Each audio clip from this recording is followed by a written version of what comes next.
diagnóstico e tratamento do câncer de próstata evoluiu a passos largos nos últimos anos.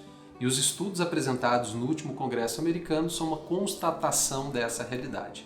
Dentre os vários estudos, eu selecionei alguns deles com forte impacto na prática clínica. O primeiro deles avaliou o papel do PET com PSMA na identificação de doença linfonodal pélvica em pacientes que seriam submetidos a uma prostatectomia radical.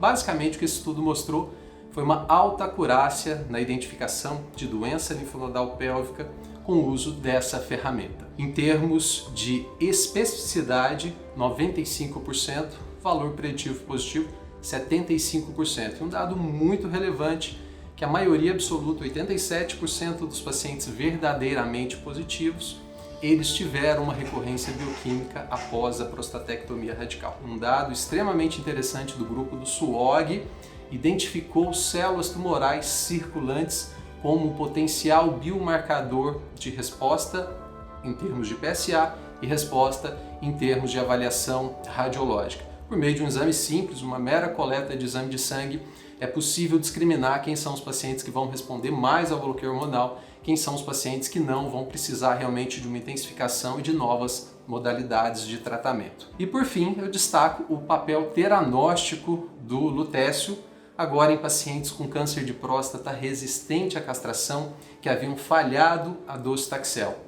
Então esse estudo fase 2, ele comparou lutécio com cabazitaxel, que é o quimioterápico, em pacientes com doença resistente à castração que haviam falhado a docetaxel.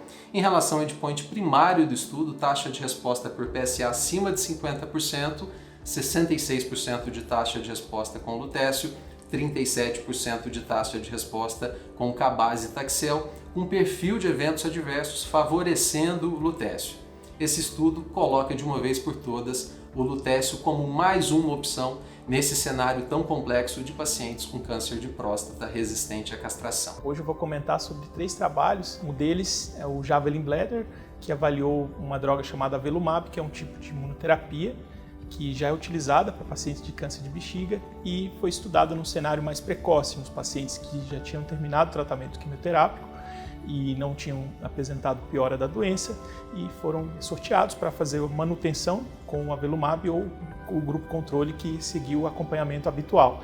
E os pacientes que iniciaram o Avelumab tiveram uma sobrevida melhor e provavelmente esse será o novo padrão. Um segundo trabalho interessante foi o estudo HERO, que avaliou uma droga chamada Relugolix, que é uma droga que bloqueia a produção de testosterona e ela tem algumas vantagens em relação às drogas que a gente usa hoje, uma por ser via oral e parece ter um tempo para início de ação mais rápido. E essa droga foi comparada nos pacientes com câncer de próstata avançado com o Leuprorelide, que é uma das drogas injetáveis que a gente utiliza com esse mesmo objetivo e ela se mostrou até um pouco mais potente, com um tempo para início de ação mais rápido e um dado que talvez modifique as condutas daqui para frente é que aqueles pacientes que tinham um risco maior de ter eventos cardiovasculares, com essa droga foi menor do que com o Leuprolide. O terceiro trabalho que eu destaco é um estudo LACOG 0415, que a gente também teve o privilégio de poder participar e contribuir como um dos autores, que avaliou também no câncer de próstata avançado